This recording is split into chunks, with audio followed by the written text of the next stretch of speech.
Some people, Dr. Craig, have expressed concern that groups of Christians who emphasize penal substitutionary atonement theory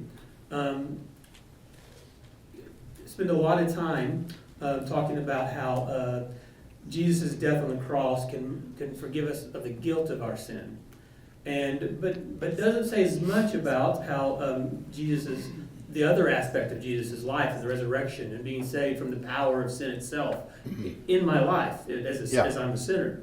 How would you respond to those concerns? I think that this draws attention to one of the central differences between the Reformers' doctrine of justification and the Roman Catholic doctrine of justification.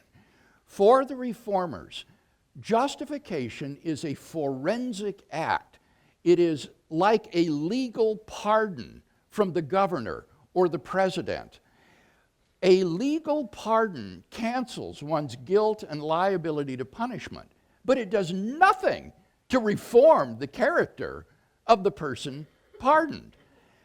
In the same way, the justification as a forensic declaration of God that we are pardoned for our sins doesn't do anything to reform our character. That is the role of sanctification and requires regeneration by the Holy Spirit, the indwelling of the Holy Spirit, and living a life that is filled with the Holy Spirit so as to produce the fruit of the Spirit and increasingly be conformed to the image of Christ. Roman Catholics, by contrast, do not have a forensic doctrine of justification.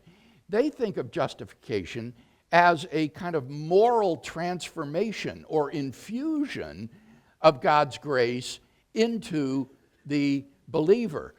And I think that that is to run together or conflate justification and sanctification, which the Reformers properly distinguished.